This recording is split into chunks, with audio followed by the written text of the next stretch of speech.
Hello, ladies and gents! It has been quite some time since our last epic replay from World of Tanks, so I have a double dose of T67 action prepared for you to make up for it. Now both replays are courtesy of Lime3004, who apparently really likes his T67 and also knows how to make the most of it.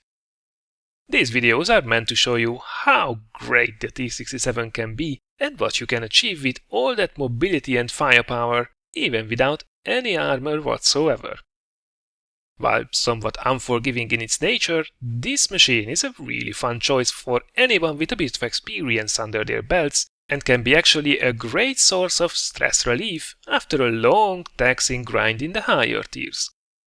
And with that said, let's jump straight into the first replay. Alright, so here we are in Live Oaks. Now if you have good eyes and ears, you will probably notice that the sounds are a little bit different, and that's because both of the replays are actually still back from patch 9.13. Now, there is actually a special guest in this replay as well, cause Lime3004 is platooned up with his buddy Lockhazer, who was previously also featured on the channel. I have to admit, the beginning of this replay is rather slow, so actually I think it's best if we just skip straight to the action bits.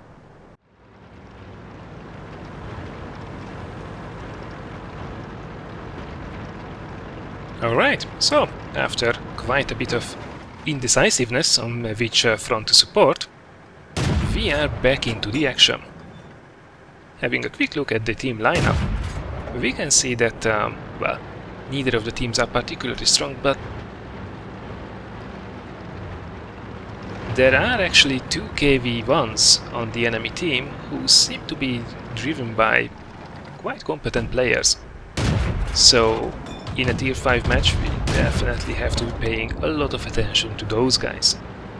Luckily, it seems they did split up. One of them is, actually it seems, sniping from the typical tank destroyer spot from top of those little hills overlooking the town, and the other one is pressuring here the railway road. Look at the rate of fire of this thing, absolutely amazing. You can basically churn out a shot in just about every 3 seconds, which is basically a slightly below 20 rounds per minute rate of fire, giving us a potential DPM of over 2200.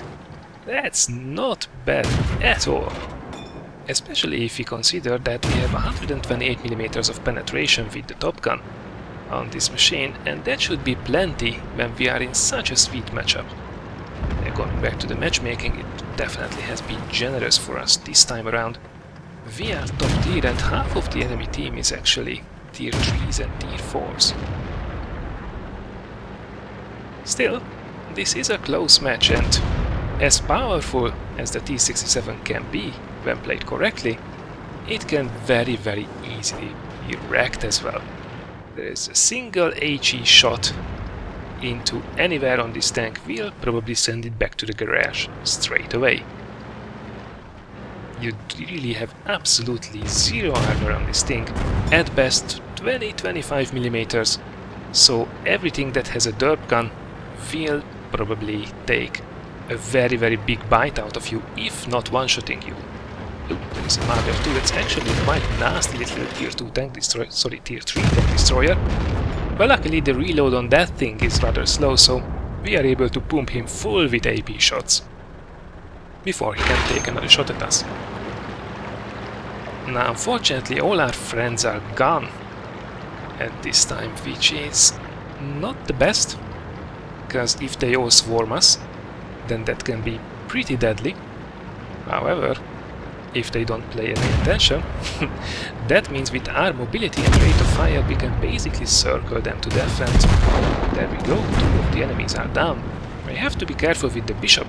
That thing is actually surprisingly well armored from the front and has a very short reload time as well, as we can see here. We are taking a little bit of a risk here, stopping at least. We have to keep on moving. Even splash will wreck us. But luckily, the rate of fire once again saves our ass. Now this machine is very fast. It has a 61 km/h top speed limit, and it has an almost 32 horsepower per ton power to weight ratio, which means that it's able to shift around like not many of the tanks can actually. The only real downside is the relatively sluggish turret rotation, which is actually just below 19 degrees per second, which is, well, it's quite bad to be honest. And the tank traverse is not spectacular as well. It's only 32 degrees per second, which means that when you're going at high speed, you can't really circle strafe the enemies with tight turns.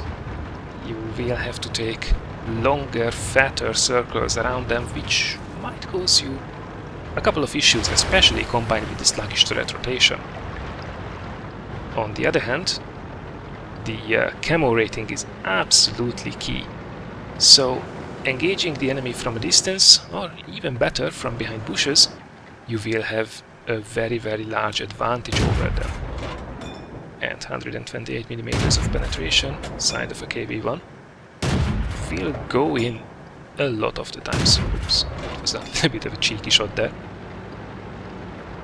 And in the meantime, you can see how fast you can switch between sides. We went down the railroad, helped out the enemy team on the other side, and now we are already back here at our own base, helping out the artillery. And I really don't know how the KV-1 was able to mess this one up so badly. Finally he takes out the artillery, but that's a little too late, as we are able to send him back to the garage with a well-aimed shot. Well, that was a rather effortless Radley Walters with 8 kills on the live Oaks map. Don't worry, it will get even better after this. Remaining with the results for a second though, over 1700 damage is damn good, especially if we consider that half of his team was pretty much useless based on their results. Overall, 33 shots have been fired, of which 23 hit and 18 penetrated. While this could have been even better, I think we can't really argue that it did the job nonetheless. Right, let's not waste any more time, but let's jump straight over to Karelia. So, let's continue the T67 mayhem on Karelia, and once again the matchmaking gods did smile on us. Look at this beauty. There are only 3 or 4 tier 5s on both of the teams, and all the rest are tier 4s, and there are a lot of tier 3s even.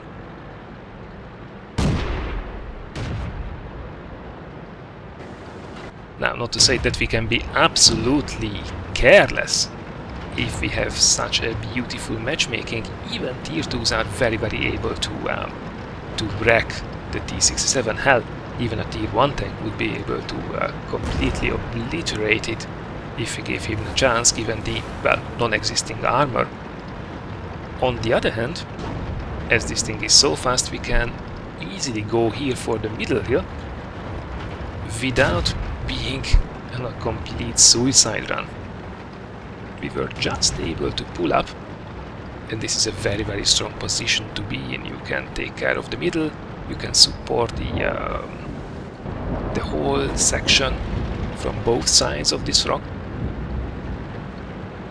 So far so good. Now we will see that, whoops, that's the problem in low tier, especially in low tier games. If you are going back and forth in sniper mode, there will be constant destruction from your own teammates driving in front of you, so you are running a very real risk of actually shooting them in the back, as they don't really care. They just want to do damage, and they won't consider that you have been on that corner shooting for the last 2 minutes. They will drive in front of you, like this Crusader. Now there are some nasty tanks on that corner. We have to be careful about that Churchill. It's a pretty good rate of fire as well. And there we did see this sluggish turret rotation. A bit too late. This one's better. Already in 2 kills. Let's see if we can get a little bit higher than the previous game. And that was a very important kill on the Churchill right there. It seems this Crusader is very content on being on the front line and taking shots from the enemies. Ooh, there is a Hetzer. That's something you really don't want to be shot by. 105mm howitzer will absolutely make mincemeat out of you if you allow it to shoot you. Luckily, it seems the Hetzer is out of options and we take him out. That's what I'm talking about. Covenanter straight through in front of us. It's just absolute mayhem in these low-tier games. Have to be careful. And I almost didn't take him. So I have to be careful about the T46 as well. While I don't think this guy has, but that guy can have a small howitzer as well, which can be painful. No matter the caliber, if you are in a machine like the T67, you absolutely do not want to get shot by any type of HE shell. M46A1 on the other hand, easy target. Alright, so this is going fast and furious. The enemy team is basically melting away. So it's more about securing as much damage and kills as we can. And luckily, we are in T67, so we have absolutely the means to do just that. There's a little looks here. Dangerous tank, but he's not focusing on us, so we can comfortably shoot him in the back. And, oops, what's this? You can actually see that, is that guy stuck? That's a rather interesting location. Where did that shot go? Oh my god. Please, release him from his misery. That, have to be honest there, that was not a perfect approach by us in that regard, so unfortunately we missed that kill there. But there is still the other German artillery that we can take care of. So let's go around. Careful not to get ambushed by. That's probably a bit too much to expect at this stage. He's busy with the tanks in front of him, so again, casual kill from behind. Luckily, team obliges, and they don't take the kill from us now. The remaining two enemy tanks did actually sneak in to our own cap and started capping us. And this right here is a decision that, well, it's a bit questionable, I would say. A Lime 304 actually says that 3 of the guys should cap, and as he's in the fastest machine, he zooms straight towards his own cap to reset. At the same time, it's low tier games, well, tier 5 is not that low tier, so let's say mid tier games. Honestly, you can't really rely on your teammates all that much now. Luckily, there is a hero Lux who managed to reset, but there were not 3 guys in our cap circle, so if that Lux would not have been there and able to reset, this would have been a loss. Nevertheless, another victory secured. What can I say? T67 for president. Another ace tanker, another Radley Walters, this time with 9 kills in total, just short of a Pulse medal. Now this game was definitely different.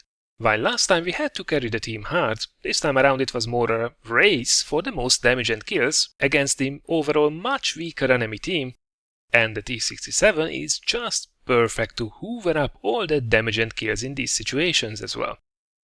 Once again, 30 shots have been fired in these just 5 minutes, 20 of which hit the target and 17 penetrated. The rate of fire on this machine is absolutely amazing, so you can literally just drown the enemy team in a hail of armor-piercing shells. Alright, this was then a double dose of T67 Radley Walters mayhem. Special thanks to Lime 304 for sending in these enjoyable games. Now I hope you guys have been enjoying watching them at least as I did. If you did so, thanks a lot for considering giving it a like or sharing it. Next up, I'm working on a review of an unpopular machine that can be surprisingly effective situationally. The infamous Flatpanzer, aka the Jagdpanzer IV. Take care guys, and I look forward to seeing you again in one of the next videos.